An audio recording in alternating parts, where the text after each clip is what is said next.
is peace in your mind, peace in your heart. In the book of Proverbs 27 verse 17. Hallelujah.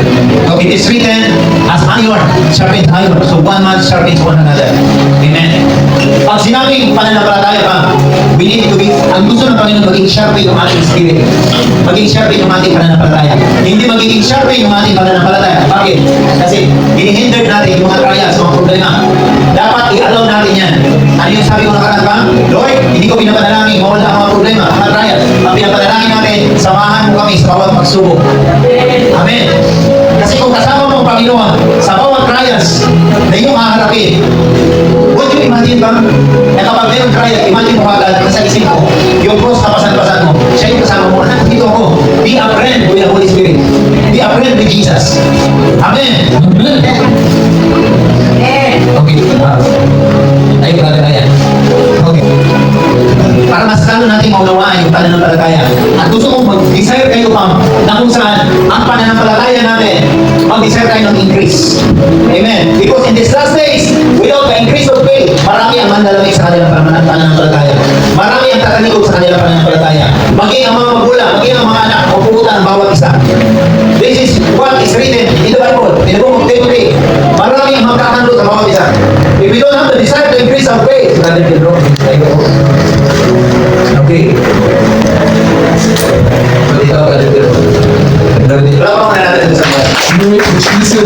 Okay, Proverbs 27 verse 17. So iron sharpens iron. So one man sharpens by the countenance of his friend, by the beauty of our friend, by the testimony of one another. Nagiging sharpen tayo sa bawat isa. Amen. Tagalog ng iron, bakal. Yung ordinaryong bakal na kapag nakita natin, sa mata ng ordinaryong tao, walang pinama. Pero sa mata ng panday, mahalaga yan. Sabi ni Brother Diablo, ang bakal na yan, kukunin ko. Yung ibang dumadaan, hindi na papakilaman yan. Bakit? Dahil walang halaga yan. Pero kay Brother Diablo, isa siyang panday, kukunin niya yan. Anong sasabihin niya? Gagawin ko ito? Espada. Para magawa ko ng espada. Kaya anong gagawin, Brother Diablo? Hawakan siya. Sabihin mo, itadaan kita sa apoy. Sabihin mo, Brother Ryan. Mainit! Mainit! Masakit! Masakit! Yan yung nararanasan namin, pa. Minsan nasasabi natin, wala impyerno itong bahay natin. Hamya! Nakabalik, narinig tayo ganyan. Makaalis na ako. Di ba?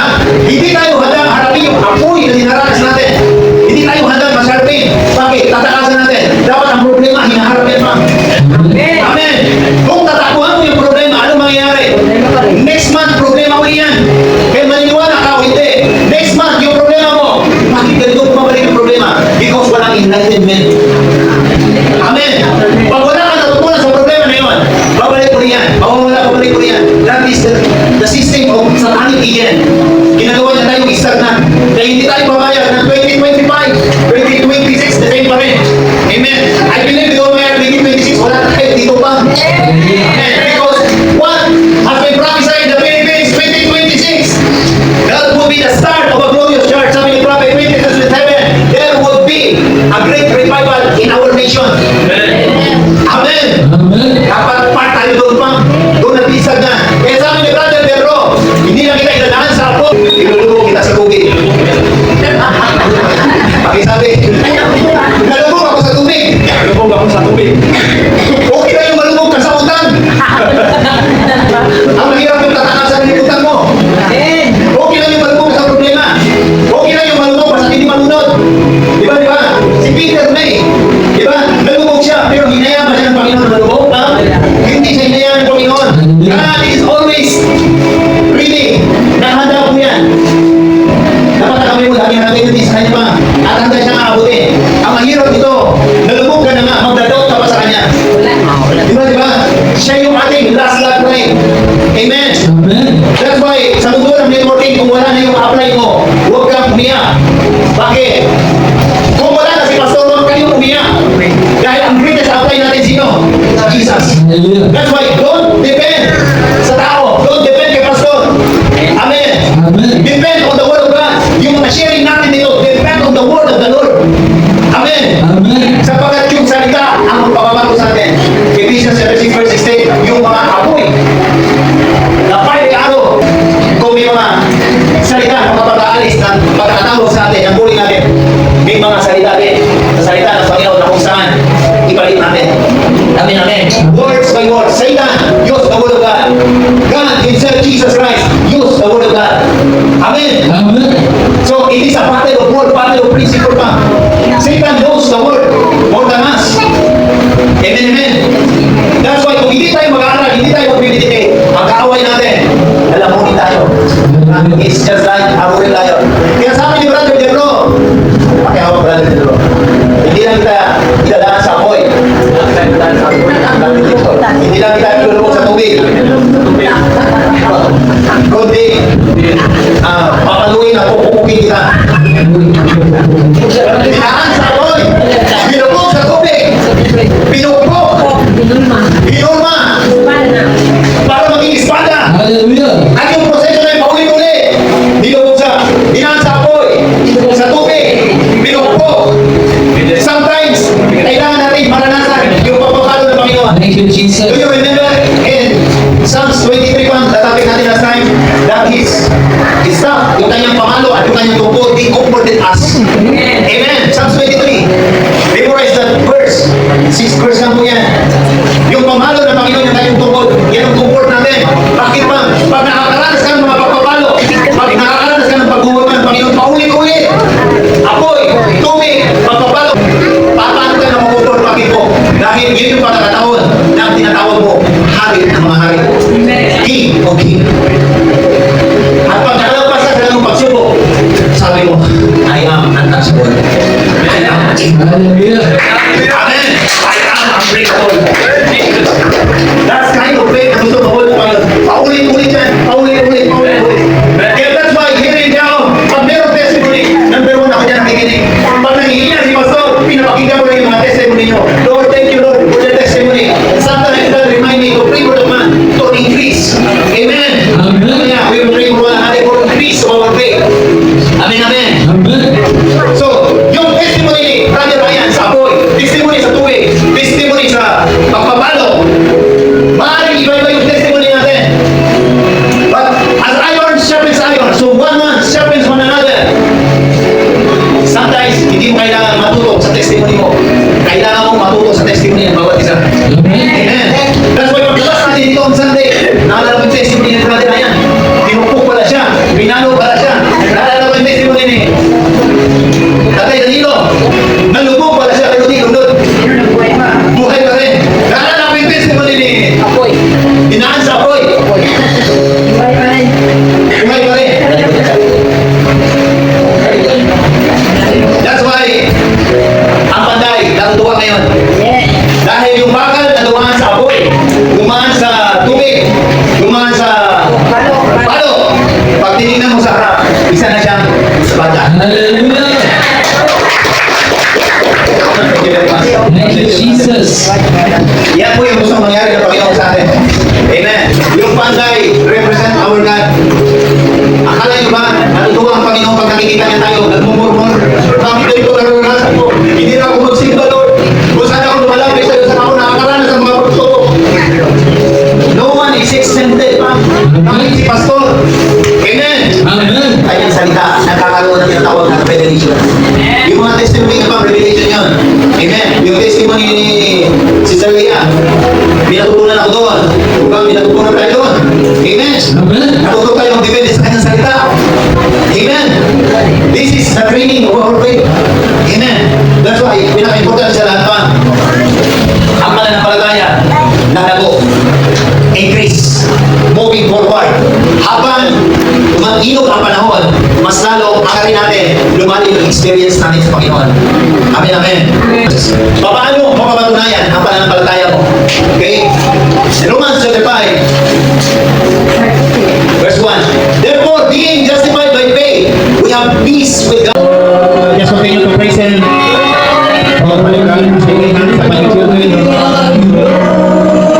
Balik-balik sa sakit, sakit sa dugo, sakit sa buto, even the spirit of death that follows you people, spirit of accident. This is not the portion of the church, Lord. The portion of the church is blessing and prosperity.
your seat and just for the Lord. Serve for the Lord, give glory for the Lord. Amen. Start sharing your experience sa mga kasama ko sa trabaho. Yan po din. Hindi ako pala ng sigat dyan. For His glory, give glory to the Lord. Share your experience. Kahit na, blessing ka tama to you. And for your family, si Celebrity, may kasama siya. Amen. Sama mo sa Disney. About family. Amen. Ating tayo. Thank you, Jesus.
Everybody that's our head on. In the name of Jesus. This is all by your grace, O Lord. In the name of Jesus.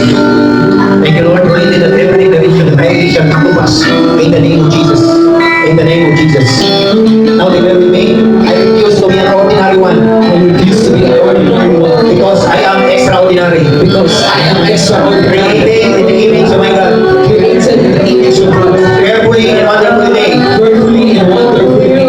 That's why That's why sickness, sickness, disease, disease, infirmity, infirmity, accident, kamatay, have no place in my life. has no place in my life. I declare upon myself, I declare upon this always, as long as I live, as long as I use me for His glory, use me for His glory, health, strength, victory, are mine. are mine. I live a victorious life. I live a victorious life. Over satanic legion, Over satanic legion, we are on fire. we're on fire. I speak fire. I see fire. In the mighty name of Jesus. The mighty name of With wholeness, goodness. this month of November, This month of November, month of December, month of December, year 2026, year 2026, more abundant blessing, more abundant blessing, promotion, promotion, prosperity, prosperity, miracle money, miracle money, miracle car, miracle car, miracle house, miracle house, miracle business, miracle business, miracle blessing. miracle blessing. It's all my portion. It's all my portion. In the name of Jesus. In the name of I am Jesus, excited, Lord, I am excited, Lord, to fulfill my calling. to fulfill my calling. Sinisigahan ko po ito Sinisigaw ko ito. na iyong manalugtog. Ang iyong banal na dugo. No weapon formed No weapon formed of the enemy of the enemy against me shall prosper. shall In the prosper. name of Jesus. In the name of Jesus. Everybody say amen. Amen. Hallelujah. We are John Puerto Princesa. We are Jamon Puerto Princesa. This is first week This is first week in the month of November. in the month of November Until the end of this month. until the end of this month, The end of this year. until the end of this year, 2025. 2025, 2026. until 2026. All glorious All glorious days, days, months, months, and year to come. and year month. In the name of Jesus. In the name of Jesus. Hallelujah.